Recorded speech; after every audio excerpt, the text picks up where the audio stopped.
Hey, the Earth is down here. Oh, yeah. Okay. So I get back and do some more things. And I had another rest period. So this time I took one foot out and did a little agility. And I looked, uh-oh, the Earth's not there. Oh, there it is up there. To be in the spacesuit outside and to look out in any direction was pretty neat. It's humans out there. It's humans out here. It's humans on the frontier. When I opened the hatch, I mean, I had the whole universe in front of me. It was spectacular. Then you sort of poke your head out, flip around, and you take a look around, and you know, it's really a holy moly kind of moment. That was when I first learned, I think, the definition of what it truly is to be alone. Being in space, being in Earth orbit, floating is truly a magical experience. It means an exciting day. It means it's a day that it's going to be a lot of work, but very rewarding work. NASA's astronauts and their international partners suit up for modern spacewalks with training and experience. Humans suited up, leaving the vehicle and going out on spacewalks. Exploring, you know, going beyond and always going into a situation we've never been to before, to fix something, say a space station, to deploy an experiment, or longer term, I think of spacewalking on Mars. So spend a lot of time thinking about how humans are going to explore Mars, suited with some pretty new, cool technology. When floating out in the void of space, they are standing on the shoulders of giants, making new discoveries by building on a prestigious legacy. Why did the Russians put Sputnik up? Why didn't the U.S. do that? We were shooken up by Sputnik, and we marshaled our resources and put together a winning program. One of the things that drove us into human spaceflight was fear. Was the fear when Sputnik went overhead in 1957, and people began to realize that there was another nation in the world that had the capability of putting something into space that could actually pass over the United States. That's not a good way to do a sustainable program, is through fear. Clearly our motivation was a race. It was to beat the Soviets, and we had to do that for international prestige. And so that set us on a sprint to the moon. We will get to the moon within the decade, and we did. But it didn't set us up for a long-term exploration program in space. Way back when we called it terrible 60s, when the country was awash in campus unrest, civil strife, beginning of a very unpopular war. The Soviets literally owned space at that point in time. Yuri Gagarin back in early 1961 made one orbit around the Earth. Alan Shepard became the hero that this country needed. America's initial and successfully crewed space missions, known as Project Mercury, were followed by Project Gemini, the proving ground that would lead to the Apollo missions and the landing on the moon. On the Soviet side, cosmonauts and engineers were doing similar work to extend spaceflight duration, improve rendezvous techniques, and to develop the capability to leave the spacecraft, in what was dubbed by NASA as an extravehicular activity, or EVA. In order for us to conquer the space, we need to learn how to operate outside of the space vehicle. The first successful egress from a spacecraft while in orbit was achieved by cosmonaut Alexei Leonov on March 18, 1965, making him the first person to complete an EVA, or spacewalk. And what I saw, and I saw just half of the world, because we were 500 kilometers above the Earth. And nobody, even up until now, nobody is flying that high. Alexei's, task was to get out and get back in. And he had basically, as best I understand it, a fabric tunnel after he got out of an airlock, and he was literally out there in a vacuum of space. And once he got through that tunnel, his job was to turn around and get back in, and had a great deal of difficulty getting back in because he had to turn around in that tunnel with a pressurized spacesuit at that time, even for us, was like being inhibited by a suit of plaster of Paris. I mean, it was hard to move anything. And he literally had to deflate his spacesuit at that point in time to be able to reduce his size to get back in. Later that year, Gemini 4 stood ready to launch from Cape Canaveral, Florida, with the primary objective of gathering the results of an extended 4-day mission on both crew and spacecraft. Gemini 4's original semi-conservative mission was then expanded to include, amongst other things, a dramatic exit from the Gemini spacecraft in what would be America's first spacewalk. On June 3, 1965, the second crewed mission of the Gemini series carried James McDivitt and Edward White into space. At 2:46 p.m. Eastern Time, using a handheld gas gun, White stepped out of his spacecraft, leaving crewmate McDivitt behind to witness the vastness of space alone, becoming the first American astronaut to complete a spacewalk. It's very easy to maneuver with the gun. The only problem I have is I haven't got enough fuel. The only thing I wish is I had more. This is the greatest experience. It's just tremendous. We had Ed White's magnificent 20-minute, quote, walk in space. I don't think you'll ever get any better film. It was space euphoria, I think, from everyone from Ed and Jim McDivitt to everyone on the ground, and mission control everybody. I mean, it was spectacular. He had a little gun, he could control his body, he could move where he wanted to go. It set us up. As time progressed, the Gemini program continued to refine and extend EVA procedures as more astronauts followed with tethered spacewalks in Earth's orbit. Well, you know the difficulties that we had in the Gemini program doing spacewalks because the state of the art needs to improve. But you saw the difficulties there when you jump out and you try to get something done.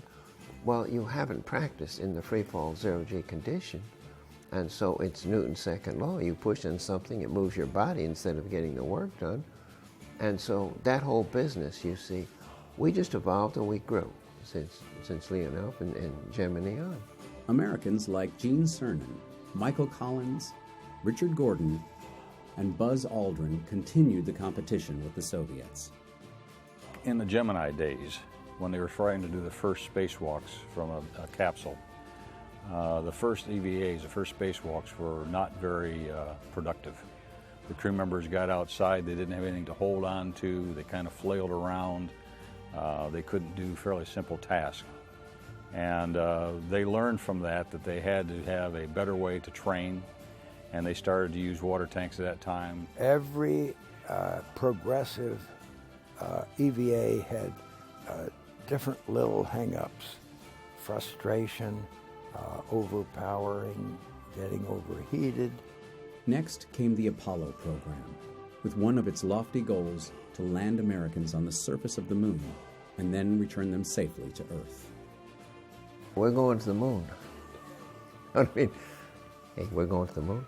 The Gemini suit, you could pretty much compare it to what the launch entry suit was like. You know, it was not custom made, but you could, you know, the link net stuff could be configured so that you did have a certain mobility in the arms and at the knees. The difference being the Apollo suits were all custom made for each crew member. 3, 2, 1, 0. All engine running. Liftoff. We have a liftoff. 32 minutes past the hour. Liftoff on Apollo 11. The first steps on the lunar surface were performed by Neil Armstrong and Buzz Aldrin. It was July 21st, 1969, and the world irrevocably changed with the steps of men very far away from the Earth. That's one small step for man, one giant leap for mankind. I do remember the first landing on the moon, Apollo 11. I remember I was, I guess, in high school and staying up and watching that and going out and looking at the moon and just marveling about their people up there. I think we were all captivated when Neil Armstrong did the ultimate spacewalk, which was to actually go out of his vehicle and end up walking on the surface of another body in our solar system. You have a mass with the backpack and the body and everything else. And you move around and you kind of think that you can change direction. But that's sort of why at the end of our 2.5 hour EVA, I got in front of the camera and bounced around with different ways of moving. I was really personally impressed with the Apollo EVAs and spacewalks. Can you imagine the first humans to ever walk another planetary body to the moon? So just fantastic. And you kind of see that 2-foot bunny hop. So we had great spacesuits. We kept the Apollo astronauts alive. Once we got the lunar rover set up, we were ready to go be lunar explorers, if you will. And part of the lunar rover had plastic fenders that when it was folded up, we had to unfold and they slid down to cover the wheels. But the reason we had fenders on these things were because the lunar dust was one of the biggest problems we encountered on the surface of the moon. It was almost the texture of graphite, but graphite's a lubricant. This was just the opposite. It would get in and on everything. So I was walking, doing some work around the lunar rover, and I put my rock hammer in my pocket with the handle sticking out, and I caught it under one of those extensions of the fender, and boom, blew it off. The dust would have come right over the top and immersed us in all this dust, so we had to figure out a way. We took 4 lunar geology maps, and taped them together, and took a couple light clamps and clamped them, and it did the job. And what do we tape them with? Duct tape. We went from there into the Skylab program, and we went to the A7LB at that time. So Apollo, so we're on the surface with an A7L spacesuit, and we do have a 6 of a gravity, and we do have the life support system on the back, which is taking care of all our physiology, the cooling, the oxygen, removing the carbon dioxide, and all the rest of that. In the Skylab program, we were on an umbilical. The umbilical provided all of the physiology, if you will. The umbilical between the spacewalker and the Skylab space station provided all the life support. When we went into the shuttle program, we went back to riding a backpack. But the big difference between the shuttle and Apollo was that we integrated the backpack with the suit itself. So Apollo was you wear the backpack there and you bring the hoses around and connect them. In the shuttle program, we integrated the hard upper torso and the life support system. But importantly to us then was we did away with the zipper. Now the zipper worked, and I had taken a zipper to a vacuum many times. The zipper starts here, and it rolls around and it rolls up the back, and the zipper is maybe 3 feet long, and it is a zipper. And a zipper is the only thing between you and eternity. Spacewalking has actually saved some of our programs. So we can look at Skylab, which Skylab, the habitat was getting very, very hot, and the astronauts had to go outside in their spacesuits, perform the extravehicular activity, and they literally saved Skylab. Without EVA, Skylab would have not been habitable. They had to deploy the solar array, they had to deploy the thermal canopy over the damaged area. So EVA saved that mission completely. Another great example from the Gamma Ray Observatory mission. Jerry Ross and Jay Apt went out and literally got an antenna deployed, and it saved a major observatory. So really important interaction when humans are suited and kind of saving very large missions. My first job in the astronaut office after my initial training program was completed was to start working on EVAs, or spacewalks, on the equipment. And in fact, we worked with the early crews to design what their spacewalks would be like. STS-5 was the first planned spacewalk, and they had equipment malfunctions which prohibited them from going outside.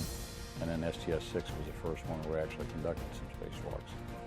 So I worked with those crews, helping them to figure out what tools we had available to them that they could test out and operate in the vacuum of space out in the payload bay of the orbiter. And then we progressed from there. The suit was not a brand new suit anymore.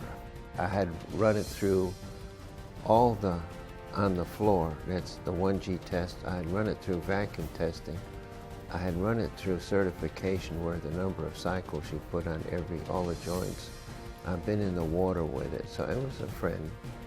From that, then we started to develop things like the manned maneuvering unit, the little rocket backpack that we demonstrated on several flights and used in some cases. In dramatic fashion, doing the first fully untethered spacewalk, Bruce McCandless zoomed about in the manned maneuvering unit.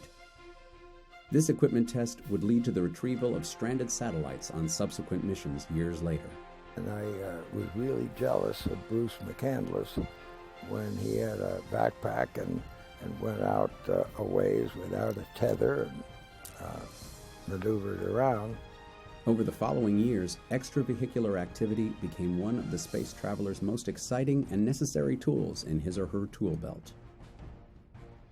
It was July 17, 1984, as cosmonaut Svetlana Savitskaya broke the proverbial glass ceiling and became the first woman to walk in space.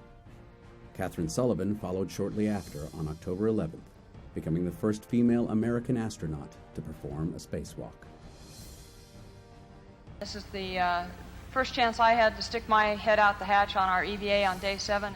As time progressed, so did the need for advanced technology and utilities.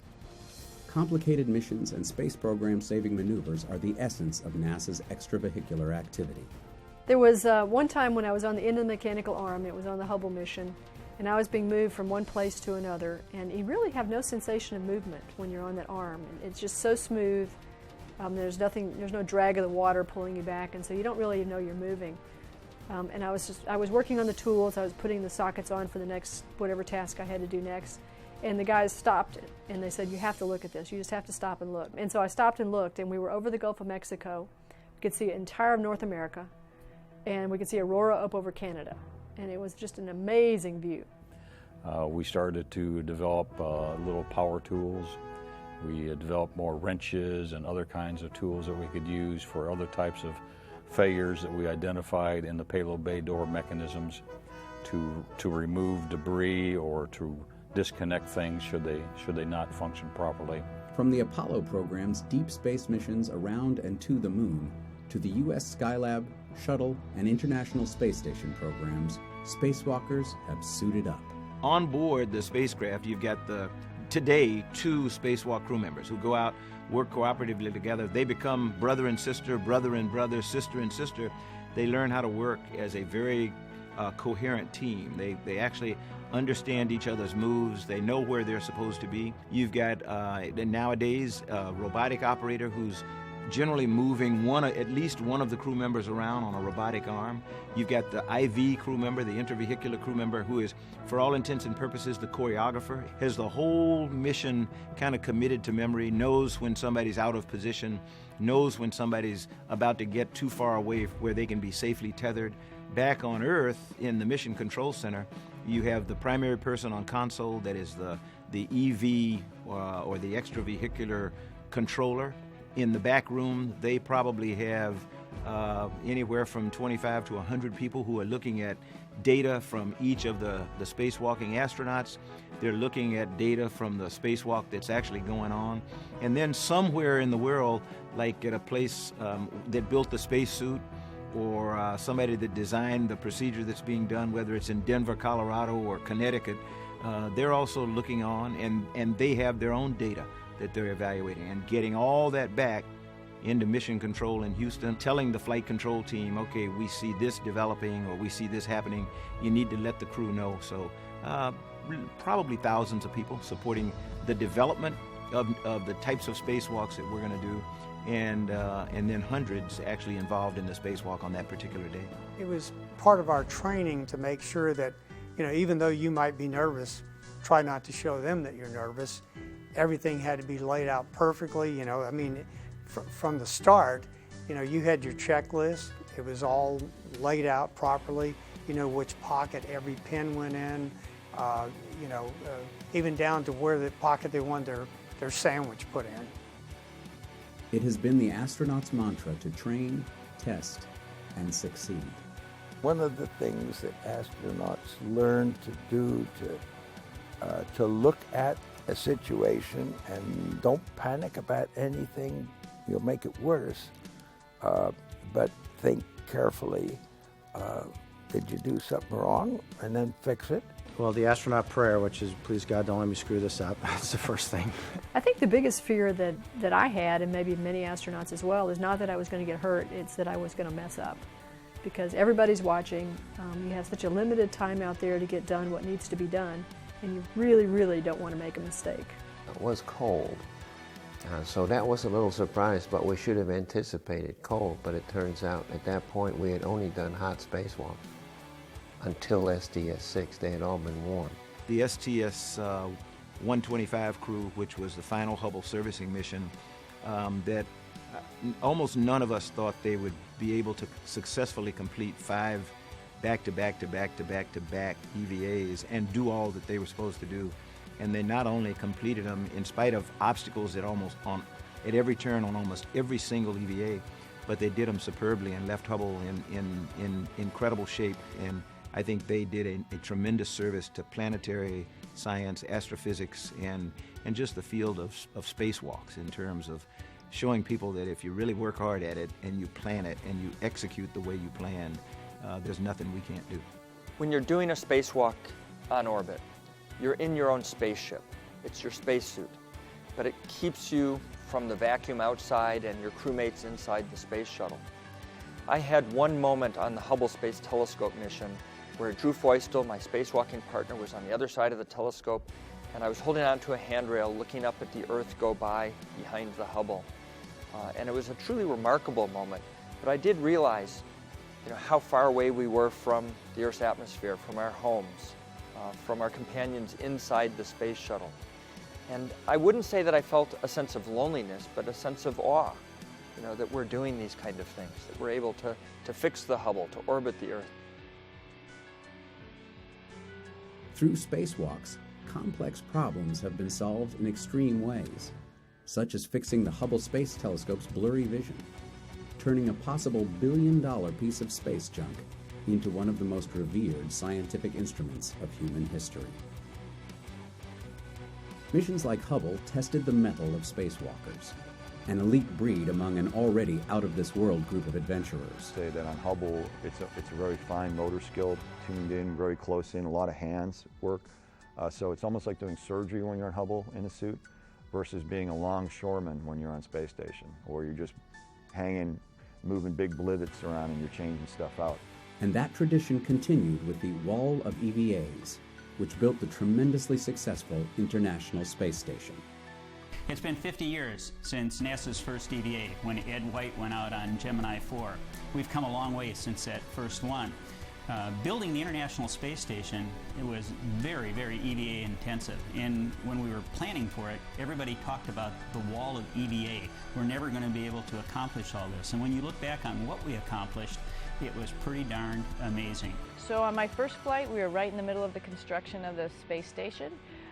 So of course, every shuttle flight that went up was full of spacewalks and just putting pieces together.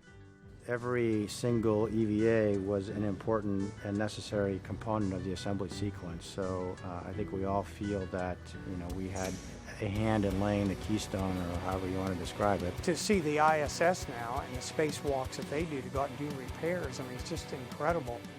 Station is more than 14 years old, built by spacewalkers, and continues to be maintained and upgraded through spacewalks in the most advanced spacesuits the world has ever seen. Spacewalks are not, they look like they're incredible fun, and they probably are for the crew member when you really get down to it, but we must never forget how dangerous they are. I felt something that was not unexpected. I felt cold water on the back of my head, and that surprised me.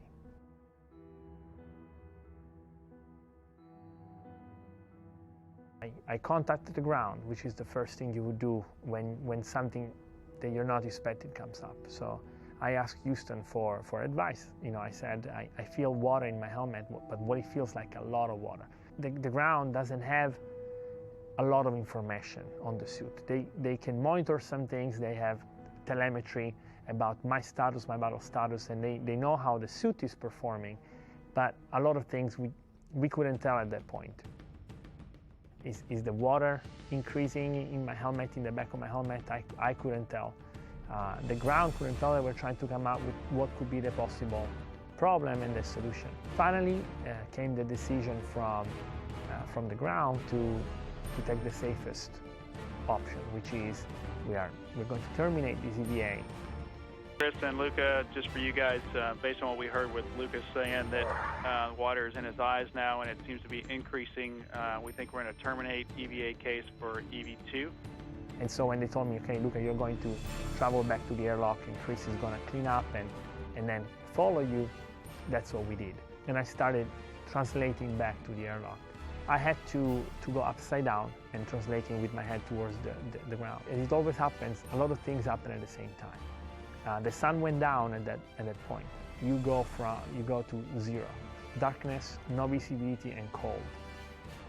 And at the same time, the water sloshed around my helmet and it covered my eyes and my nose and my ears. So all at once I was isolated, both being outside in my spacesuit, but I was also sensorily isolated.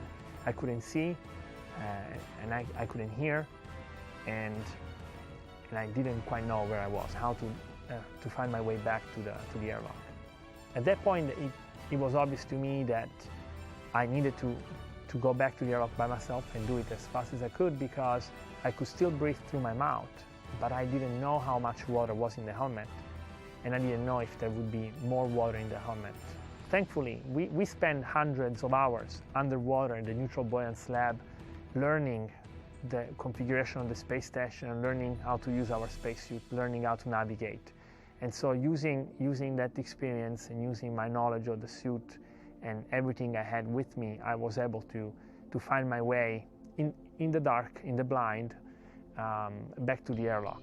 Once I found the airlock though, everything became a little better, because once I opened the thermal cover, the airlock is illuminated, and that made a huge difference, because now I knew where I was, and I knew I could get inside by myself. And the end of it was that at that point I had no communication whatsoever. I couldn't hear anything. I couldn't talk. My ears were filled with water. But I was looking up, and as soon as they opened the hatch between the space station and the airlock, I saw my crewmates, and the look on their faces, they were so worried and so relieved at the same time. And they pulled me out, and as soon as they could, they deflated the suit and unlocked the helmet, and the look on their faces and seeing their faces was a very happy moment for me. I felt so relieved and so happy that they were all around me. Today, the International Space Station is being used as a proving ground to conduct the research and test the technologies that will take humans beyond low Earth orbit and deeper into the solar system than ever before, to the area around the Moon, to an asteroid, and on to Mars. We will pioneer space, not just to visit, but to stay.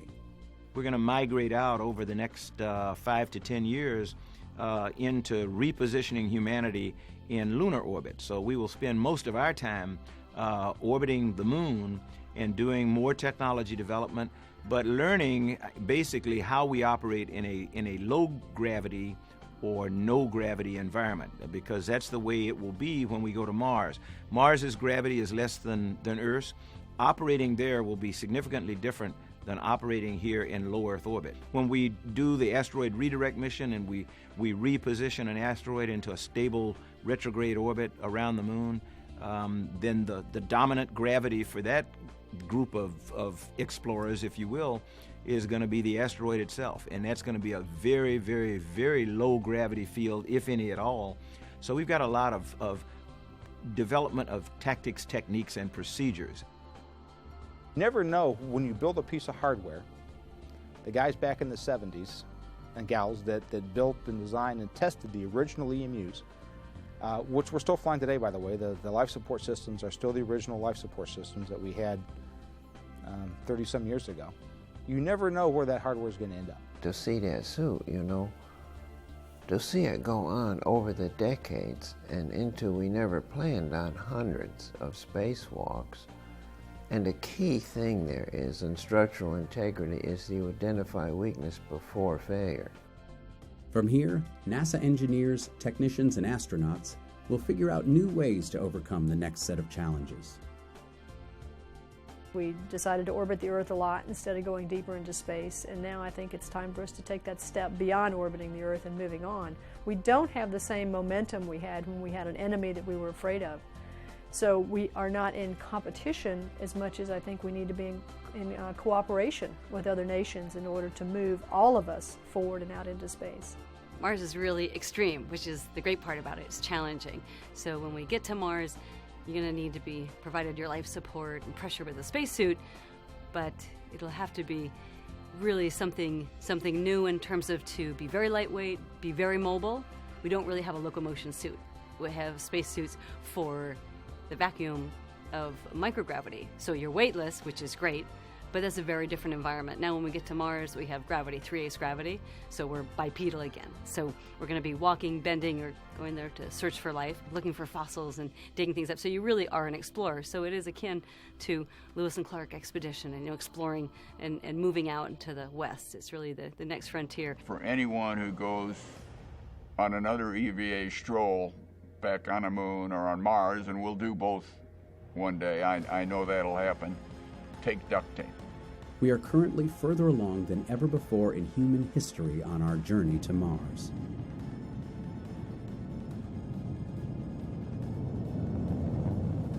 American engineers and scientists around the country are working hard to develop the technologies, including new spacesuits, that astronauts will use to one day live and work on the Red Planet. Next stop, Mars.